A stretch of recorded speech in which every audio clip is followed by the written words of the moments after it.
We asked 100 men over 50 with above-average physiques what they did differently. Here is what they all had in common. At 50, the male body begins to betray silently. Testosterone drops about 1% per year since the age of 30. Muscle mass decreases. Abdominal fat appears without warning. And most men accept it. They call it age. They buy larger pants and move on. After all, it is impossible to beat time. But do you agree that if there are men over 50 and even over 60 with more muscle and more definition than they had at 35, it is because there is a way to escape this? I am not talking about men on hormone therapy. I am talking about men who simply discovered what the biology of this phase truly demands. We found 100 of them, asked the right questions, and what you are about to see are the habits they all shared, which most men of the same age simply do not know about. That is why today you will see the 10 habits that men over 50 with exceptional physiques have in common. Before we begin, please leave in the comments your name and the city from which you are watching our content. We would love to know. Number 1. They monitor and optimize frequently ignored blood markers. While most men over 50 get routine checkups and hear that everything is within normal range, these men understood that normal and optimal are completely different things. They actively request serum zinc, erythrocyte magnesium, vitamin A, vitamin D3, ferritin, high-sensitivity C-reactive protein, and homocysteine. These are markers that doctors rarely order spontaneously, but which have a direct impact on body composition and hormone levels.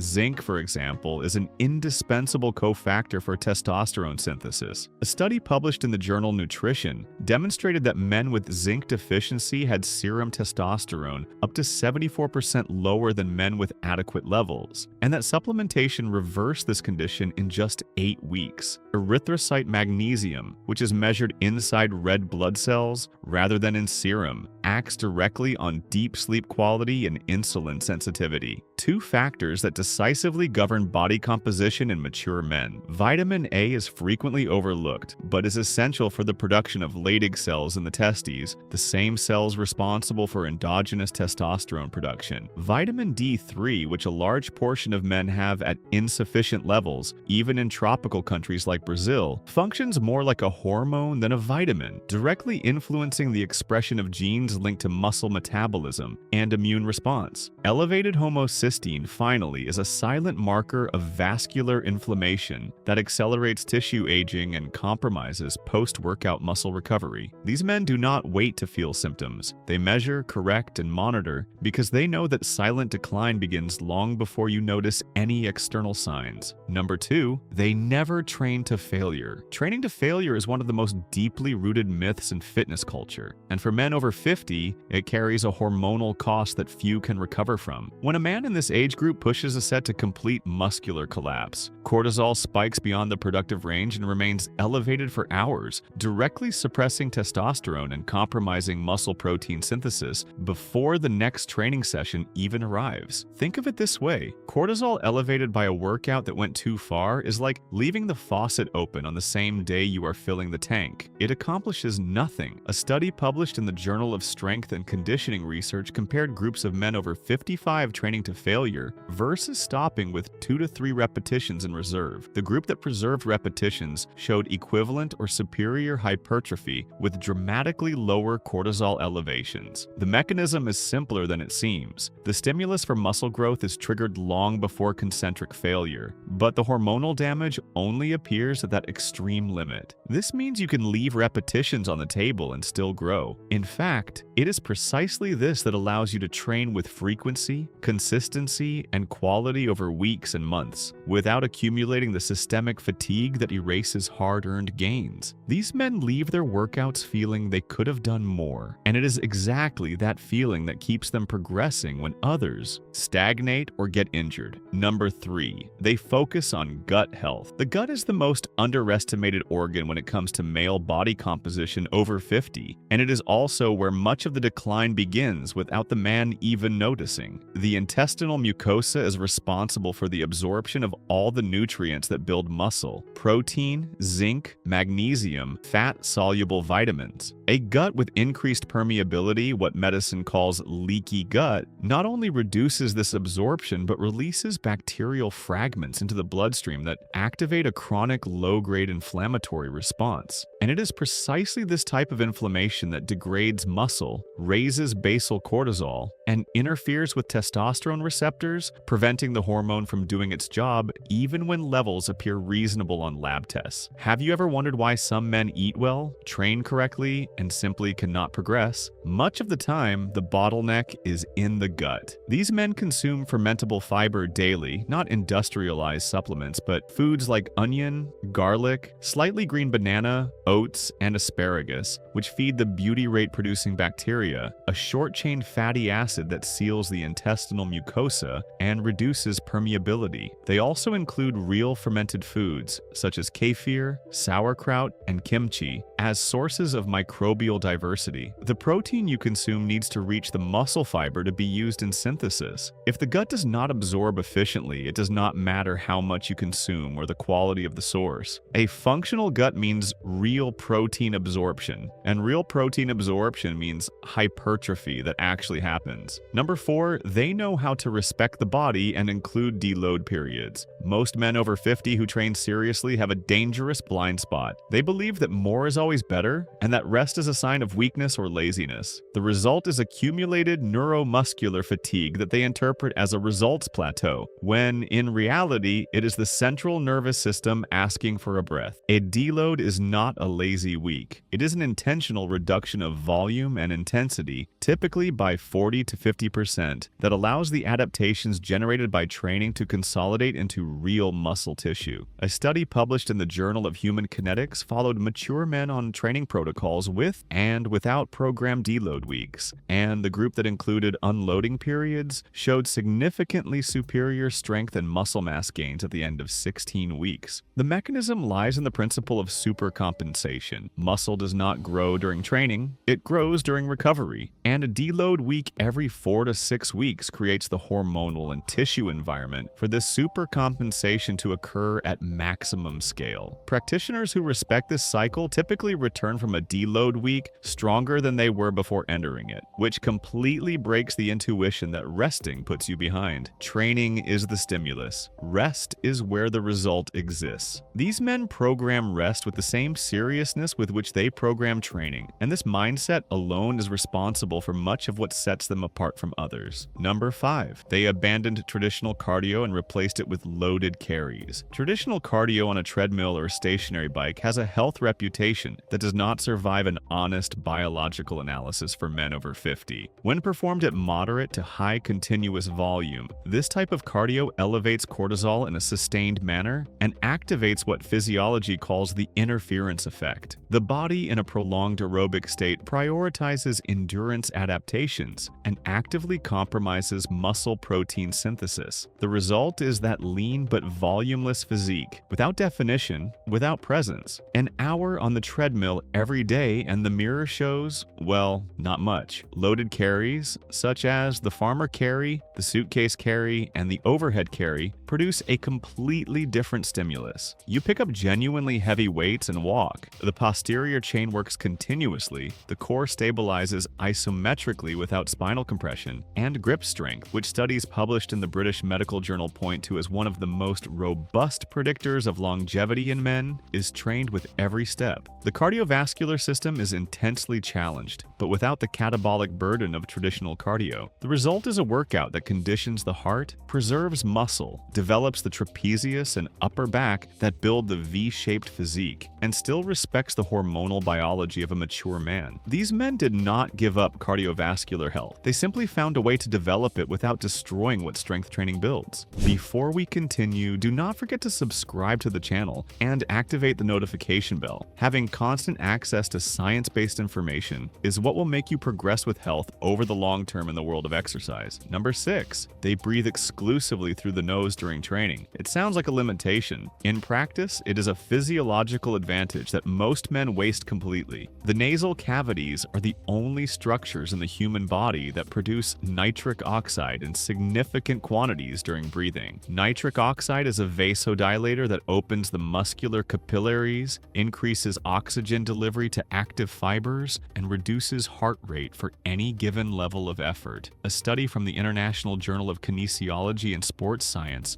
documented measurable improvements in maximum oxygen uptake and in recovery time between sets in men who adopted exclusive nasal breathing after 6 weeks of adaptation. In addition, mouth breathing unnecessarily activates the sympathetic nervous system during training, amplifying the cortisol peak induced by exercise, exactly what men over 50 need to minimize. Nasal breathing keeps the parasympathetic system more present, reduces the stress response to exertion, and allows a greater total training volume with a lower hormonal cost. The first 3 weeks are uncomfortable, especially in heavier sets. The instinct is to open the mouth, but after adaptation, the difference in recovery between sets is noticeable, and practitioners who have adopted this habit consistently report that they can maintain intensity for longer without the accelerated exhaustion that previously forced them to end the session before planned. After that, breathing through the mouth during exercise begins to feel, in fact, like a biological waste. Number 7, they expose themselves to sunlight in the morning. Direct sunlight in the first 30 minutes of the day without sunglasses, without glass filtering, is not optional for a man who wants his body to function with hormonal precision. The photosensitive ganglion cells of the retina detect the specific wavelengths of morning light and send a direct signal to the suprachiasmatic nucleus of the hypothalamus, the body's master clock. This signal anchors the circadian rhythm of the day with precision, cleanly suppresses residual melatonin, triggers dopamine synthesis, and calibrates the morning cortisol peak so that it rises and falls precisely, creating the ideal hormonal window for testosterone to operate efficiently in the following hours. For men over 50, whose circadian sensitivity is already naturally reduced compared to previous decades, this morning light signal is even more critical. It also directly determines the depth of nighttime sleep hours later, because the same system that anchors the beginning of the day governs the onset of melatonin secretion at night, and it is during deep sleep that growth hormone is released in the greatest volume, the primary agent of recovery and muscle remodeling in the mature organism. 2 to 10 minutes every day without filters. It is one of the lowest cost and highest impact hormonal interventions available to any man over 50, and most simply never considered this as part of their body composition strategy. It starts outside the gym, even before breakfast. Number 8, they actively monitor testosterone. These men do not wait for symptoms to check what is happening hormonally. They monitor total testosterone, free testosterone, and SHBG, the globulin that sequesters circulating testosterone and renders it biologically inactive at least once a year, and they know how to interpret these numbers with clinical precision. A study published in the Journal of Clinical Endocrinology and Metabolism demonstrated that men over 50 with free testosterone below the lower quartile showed lean muscle mass loss up to 3 times faster than men with optimized levels, regardless of whether they trained or not. SHBG is the variable that most doctors ignore. It increases naturally with age and with alcohol consumption, capturing available testosterone and leaving the man with symptoms of low testosterone, even when total testosterone appears within the normal range on the lab test. It is one of the most common pitfalls of routine medicine. You can be within the reference values and still functioning with half the hormonal potential that your training and recovery demand. These men know that normal for a 60-year-old man is not the same as functional for body composition and vitality. They optimize through lifestyle changes or, when necessary, with specialized medical support in male hormonal health. And the results show in strength, in recovery between sessions, in physical presence, and in the disposition that accompanies a hormonal system functioning as it should. Number 9. None of them consumed news or social media in the morning. It is not a productivity habit. It is a deliberate hormonal decision. In the first 30 to 45 minutes after waking, the body goes through the cortisol awakening response, the most important natural peak of the day for testosterone regulation. When this peak rises and falls cleanly, it creates the biological environment in which testosterone operates efficiently for the next 12 to 14 hours. A study published in the journal Psychoneuroendocrinology demonstrated that exposure to threatening or conflicting content, exactly what news and social media deliver by design, in the first 30 minutes after waking produced cortisol elevations that persisted for up to 6 hours. 6 hours of hormonal suppression generated by 20 minutes of scrolling. This state activates inflammatory markers linked to muscle breakdown and visceral fat accumulation, exactly the opposite of what any man over 50 wants to build throughout the day.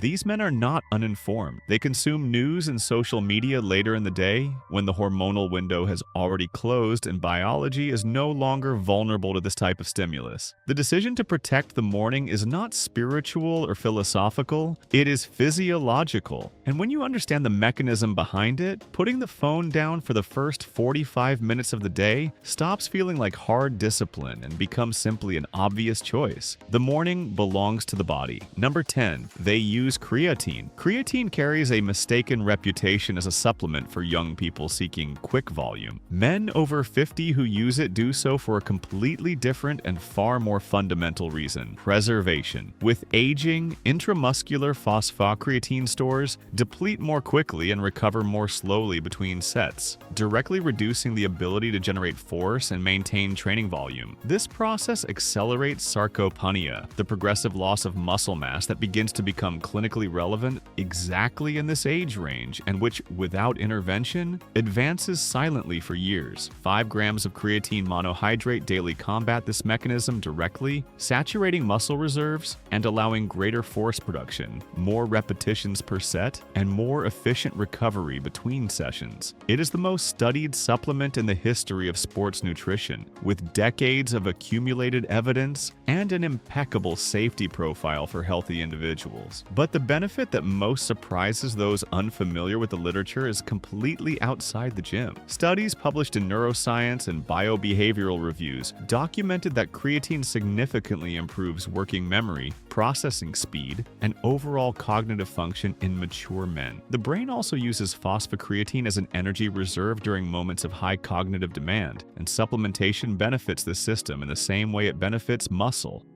and mind with the same simple protocol. 5 grams every day. No cycles, no breaks, no complication. If you enjoyed this and want to discover another 10 tips to apply inside the gym that force anybody to gain muscle mass after 40, regardless of genetics, we have left a video appearing right now on the screen showing each of them in greater detail. Make sure to check it out. Thank you for watching until the end, and may God bless you, my friend.